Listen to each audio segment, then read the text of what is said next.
Americans don't realize what they loved about Australia until they leave.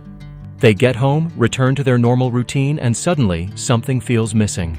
Today, we're counting down 10 things Americans realize about Australia only after they leave. And number 1 is the one they least expect. Make sure you stay till the end of this video, and don't forget to like and subscribe as well. Number 10, the public spaces. One of the easiest things to overlook while traveling is the environment around you. You visit a park, walk along a waterfront, sit on a beach, or wander through a public area, and it feels completely normal because you're on vacation. Then you return home and start comparing. Australia has an enormous relationship with outdoor public spaces. Beaches, parks, walking paths, reserves, and recreational areas can be deeply integrated into everyday life. And the interesting part is that Australians may not realize how much they use these spaces because they aren't necessarily treated as special attractions. They're simply part of the environment. An American visitor might spend 2 weeks walking through Australian parks and beaches without realizing they're absorbing something they'll later miss. Then they're home. They're back inside, back in the car, back at work. And suddenly, they remember how easy it was to step outside and find somewhere to walk, sit, explore, or relax. But number 8 is even more subtle because it isn't a place. It's something Australians do almost automatically. Number 9, the Australian way of talking to strangers. Australians can be remarkably casual in everyday conversation. You might hear mate used in situations where an American might expect something more formal. You might experience humor almost immediately, even between people who have just met. There can be a directness and informality that initially feels strange to visitors. An American might spend the first few days trying to figure out whether someone is joking or being serious. Then eventually they adapt. They start responding the same way. And after they leave Australia, they may suddenly realize how much they enjoyed that relaxed style of interaction. They're back home, having a completely normal conversation, and something feels more formal than they remember. That's when the memory comes back. The Australian conversation where nobody seemed to be trying too hard. Nobody was making everything feel important. And that brings us to number 7, because this next realization can change the way Americans think about their entire daily routine. Number 8. Australian coffee was different. When Americans first arrive in Australia, coffee might not be the first thing they're thinking about. They're thinking about beaches, wildlife, Sydney, the outback, and everything else they've seen in travel videos. Then they order a coffee. Maybe they enjoy it. Maybe they don't think much of it. They move on with their trip. But after returning to America, something strange happens. They walk into their usual coffee shop, order their normal drink, and suddenly remember the cafes they visited in Australia. Australian coffee culture is deeply embedded in everyday life, particularly in cities. Cafes aren't simply places to grab something quickly and leave. They're often social spaces where people sit, talk, work, and slow down for a while. And that difference can become much more noticeable once you're back home.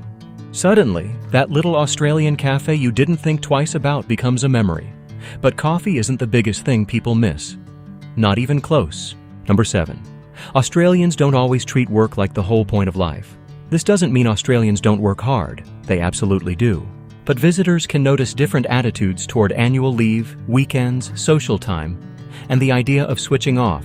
An American might arrive in Australia still mentally connected to work, checking emails, thinking about deadlines, looking at the phone. Then they see Australians heading out after work, meeting friends, going to the beach, sitting at a cafe, or simply enjoying their evening. At first, the visitor may not even notice. They're on vacation after all. They're supposed to relax. But then they return to America. Monday arrives, the emails begin. The calendar fills up. And suddenly they remember that feeling of being somewhere where leisure seemed like a legitimate part of life, rather than something you had to earn after being productive. That's when the comparison becomes personal. And if you've ever returned from a vacation and immediately wished you could go back, hit the like button. Because the next one is something many Americans don't appreciate until they're forced to live without it. Number 6. The Australian relationship with the outdoors. Australia can make being outside feel like a normal part of the day. Maybe it's walking along the coast. Maybe it's sitting in a park. Maybe it's grabbing food and eating outside. Maybe it's spending an entire weekend near the water. For visitors, these moments can feel like vacation experiences. But Australians often experience them as ordinary life. That's what makes the realization so powerful after leaving. American comes home and returns to the normal routine: car, office, house, screen, traffic, errands.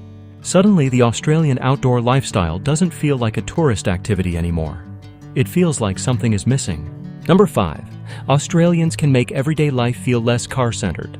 Australia is absolutely a car-dependent country in many areas, especially outside major urban centers. So this isn't about pretending Australians don't drive. They do, a lot. But some Australian cities and neighborhoods offer combinations of public transport, walkable areas, cafes, shops, parks, and community spaces that can make certain routines feel different.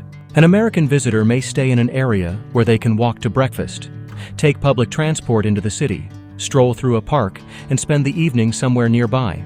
Then they return home and realize they have to drive for almost everything. Drive to work, drive to the supermarket, drive to dinner, drive to the gym, drive home. Suddenly, the convenience of being able to move around without constantly getting behind the wheel becomes something they remember. And now we're getting closer to the biggest realizations. Number 4 isn't about a place or a service, it's about a feeling. Number 4.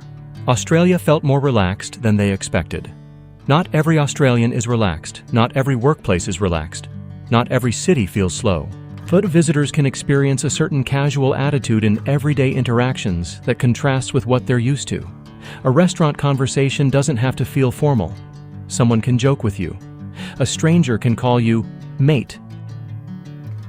People can be direct without making the conversation feel hostile. And there can be less pressure to make every interaction feel impressive. At first, an American might simply think, "That's Australian." But after returning home, they may realize they actually liked it. They liked not having to overthink every interaction. They liked the humor. They liked the informality. They liked how quickly a conversation could become casually. Number 3. Australian everyday food culture. This isn't simply about saying Australian food is better. Taste is personal. The bigger difference is how everyday food can become part of the social experience. Cafes, bakeries, takeaway shops, weekend markets, and casual meals can create a rhythm around food that visitors remember. An American might enjoy a simple breakfast in Australia without thinking it's significant. Then they return home and realize what they're actually missing isn't one particular dish. It's the experience around it. Sitting down, taking your time, meeting someone for coffee, grabbing something fresh from a bakery, turning a simple meal into a social moment. Number 2, they miss the feeling of being somewhere new. This one sounds obvious, but it isn't. When Americans visit Australia, everything feels different. The accents, the road signs, the wildlife, the landscape, the slang, the supermarkets, the neighborhoods. Even ordinary errands can feel like an adventure because you're seeing familiar human activities through an unfamiliar environment. Then you go home. Everything makes sense again. You know how the roads work. You know where the stores are. You understand every sign. You know the social rules, and that's comfortable. But comfort can also make you realize how much you enjoyed being somewhere that constantly surprised you. Suddenly, your normal routine feels predictable. You start remembering. Number 1, they realize Australia changed what they consider normal. This is the biggest one. A great trip doesn't just give you memories. Sometimes it changes your baseline. Before Australia, an American might have had one idea of what normal life looks like. After Australia, they have another reference point. They may look differently at public spaces, at work-life balance, at cafes, at social interactions, at outdoor life, at how cities are designed, at how people spend their weekends. Now I want to hear from you. If you visited Australia, what is the one thing you missed most after leaving? Was it the beaches, the coffee, the people, the outdoor lifestyle, the food, or something completely different? Tell me in the comments, because your answer could become the inspiration for the next video. And if you're an American who hasn't visited Australia yet, tell me this. What do you think you'd miss most if you spent 1 month there? Hit like button and drop a comment. See you in next upload.